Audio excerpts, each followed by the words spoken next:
안녕하세요. 위드유TV입니다. 오늘 이 시간에는 우리 몸과 가장 밀접한 관련이 있는 우리 몸의 면역 기능에 대해서 알아보는 시간을 가지도록 하겠습니다. 먼저 면역 기능이 뭔지에 대해서 한번 알아보도록 하겠는데요. 면역 기능은 인체가 외부로부터 우리 몸 안으로 들어와서 우리 몸을 침범하는 병원체인, 예를 들면 어떤 바이러스나 세균이나 균 이런 것들로부터 우리 몸을 지키거나, 또 하나는 우리 몸 안에 마치 암세포와 같은 어떤 비정상적인 세포가 생겨날 때 이를 억제하고 이로부터 몸을 지키는 그 시스템을 면역 기능이라고 합니다. 따라서 이러한 면역 기능이 정상적으로 작동을 하게 되면 우리 몸을 외부로부터 보호해주거나 우리 몸 안에서의 질병을 억제할 수 있지만, 반대로 이런 면역 기능에 문제가 생겨서 과민하게 항진이 되거나 아니면 면역 기능이 저하되었을 경우에는 어떤 감염에 쉽게 노출되거나 아니면 자가 면역 질환이나 알레르기 질환들이 쉽게 생길 수 있게 됩니다. 그러면 좀 더 이 면역 기능의 이상에 대해서 구체적으로 알아보도록 하겠는데요. 면역 기능의 이상에는 크게 두 가지로 구분을 해볼 수 있습니다. 첫 번째는 이 면역 기능이 저하되는 것이고요. 또 하나는 이 면역 기능이 불필요하게 과민하게 항진되는 면역 항진이 있습니다. 면역 기능이 약화되게 되면은 우리 몸 외부에 있는 병원체, 바이러스나 세균이나 어떤 곰팡이균 또는 우리 몸 안에 있는 암세포와 같은 비정상적인 세포로부터 우리 몸이 취약해지게 됩니다. 따라서 면역 저하에 있는 상태에 있는 사람들은 감염이 쉽게 되거나 아니면 어떤 질병의 회복이 늦거나 아니면 필요 없는 심각한 후유증에 노출될 가능성이 높게 됩니다.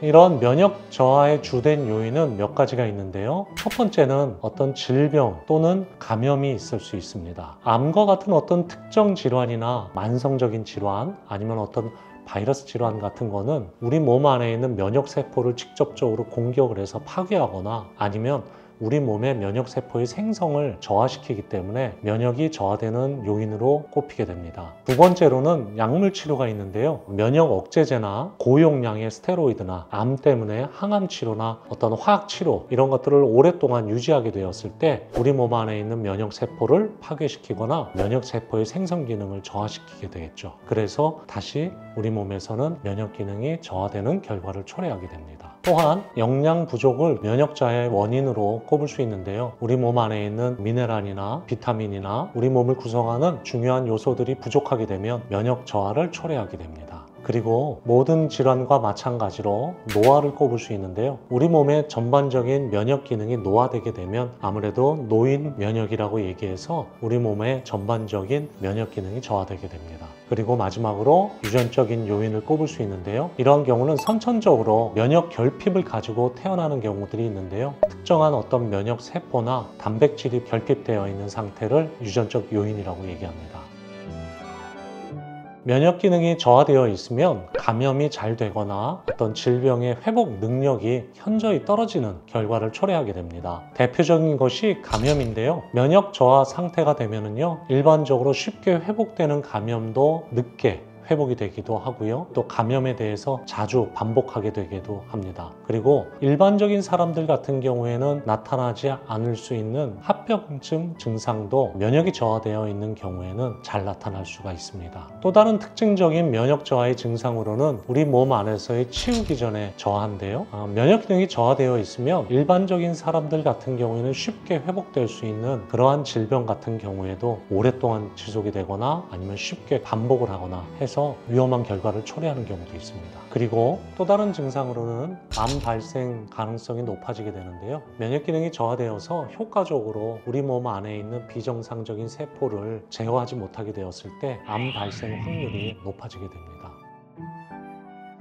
평소에 우리가 건강한 상태를 유지해야 되는 것은 기본이고요. 면역 저하를 일으키게 되는 어떠한 질병이나 약물이나 치료, 영양 부족 이와 같이 면역 저하를 일으키게 되는 그 원인에 맞춰서 그거에 따른 적절한 치료와 관리를 적극적으로 하는 것이 가장 중요합니다.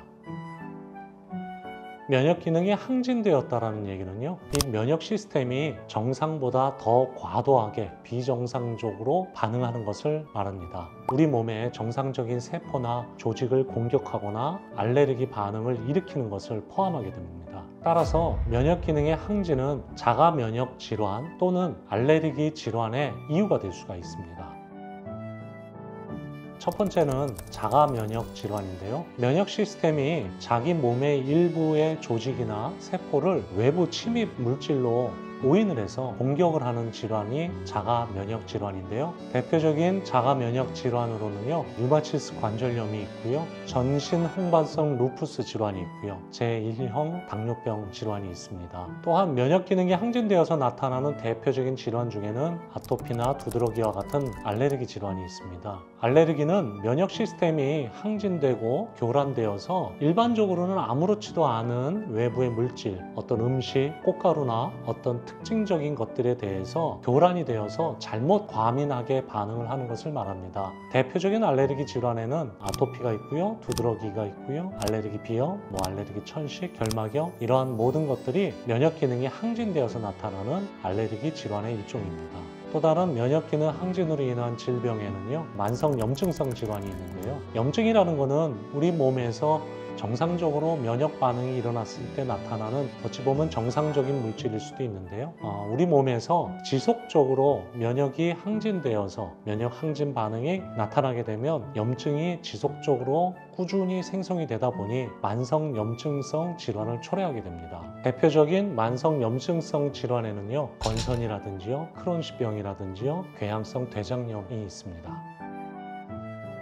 첫 번째는 유전적인 요인인데요. 가족 중에 자가 면역 질환이라든지 알레르기 질환이라든지 이러한 가족력을 가지고 있는 경우에는 자신에게도 그러한 소인이 있을 수 있기 때문에 면역 기능의 항진으로 인한 질병을 앓을 확률이 높게 됩니다. 또 다른 면역 기능 항진의 원인으로는 환경적인 요인이 있습니다. 감염이라든지요, 흡연이라든지 어떤 약물, 어떠한 화학 물질 이런 것들에 대해서 꾸준하게 노출이 되게 되면 우리 몸의 면역 시스템을 자극하게 되고요. 이로 인해서 면역 과민 반응이 나타날 수 있게 됩니다. 또 다른 요인으로는 스트레스가 있습니다. 만성적인 스트레스는 우리 몸의 면역 기능을 과도하게 활성화시킬 수 있고요. 또 이로 인해서 우리 몸에 꾸준히 염증을 만들어내는 만성 염증의 결과를 초래할 수 있습니다. 그리고 감염이 있습니다. 특정한 세균이나 바이러스의 감염은 우리 몸의 면역 시스템을 자극해서 면역 과민 반응을 유발할 수 있게 됩니다. 이처럼 면역 기능이 항진되게 되었을 때는 우리 몸에서 비정상적인 반응을 나타나게 되겠죠. 첫 번째로는 신체의 조직과 장기가 손상될 수 있습니다. 이렇게 과도하게 항진된 면역 기능이 우리 몸을 공격했을 때 조직이 파괴되고 신체에 손상이 일어날 수가 있고요. 또 이로 인한 염증이 지속적으로 발생할 수 있게 됩니다. 또한 우리 몸에서 염증이 지속적으로 증가할 수가 있게 되는데요. 이러한 만성 염증이 증가하게 되면은 심혈관 질환이나 당뇨병이나 고혈압이나 이러한 만성적인 질환의 원인이 되기도 합니다. 또한 피로나 발열, 관절통과 같은 이러한 증상들을 잘 일으키게 되는데요. 이처럼 면역 기능이 항진되게 되면은 어떤 특정 질환은 아니지만 우리 일상생활 중에서 정상적이지 않은 증상들을 나타내게 됩니다. 말씀드린 것처럼 어떤 원인을 알 수 없는 발열이라든지 통증이라든지 이러한 것들로 인해서 삶의 질을 많이 떨어뜨리게 되죠. 대표적으로 자가 면역 질환이 생기게 된다면 이런 면역을 억제하는 면역 억제제를 쓰게 되겠죠. 그렇게 해서 면역 억제제를 사용하여서 과도하게 항진된 면역 반응을 억제시킨다든지 아니면 알레르기 증상과 같이 면역 과민 반응이 나타날 때는 항히스타민제나 이런 약들을 통해서 과도하게 항진된 면역 기능을 낮춰주게 됩니다. 또한 특정 항원에 대한 면역 반응을 감소시키기 위해서 그 면역을 일으키게 되는 항원을 꾸준하게 노출을 시키게 되는 면역 조절 치료도 있게 됩니다. 이러한 약물 치료 이외에 정기적인 검진과 관리가 굉장히 중요하죠. 이러한 면역 기능의 항진은 조기에 관찰해서 발견하고 조절하고 치료하는 것이 굉장히 중요하기 때문에 이러한 증상들이 보일 때는 전문가와 상담을 하는 것이 중요할 것 같습니다. 첫 번째는 균형 잡힌 식사입니다. 면역 과민 반응을 유발하거나 염증을 유발하지 않는 음식을 위주로 해서 골고루 영양분을 섭취해 주는 것이 굉장히 중요합니다. 그리고 규칙적인 운동을 통해서 과도한 염증을 생기지 않도록 하고요. 전반적인 건강 관리를 하는 것이 중요하고요. 특히 스트레스 관리하는 것이 굉장히 중요한데요. 만성적으로 스트레스에 노출이 되게 되면 우리 면역 시스템을 꾸준하게 자극하기 때문에 우리가 명상이나 요가나 기분 전환, 심리적인 어떤 치료나 관리를 통해서 우리 몸의 만성적인 스트레스를 해소하는 것이 중요합니다. 지금까지 오늘은 면역 기능의 이상, 면역 저하와 면역 항진에 대해서 알아보는 시간을 가졌습니다. 감사합니다.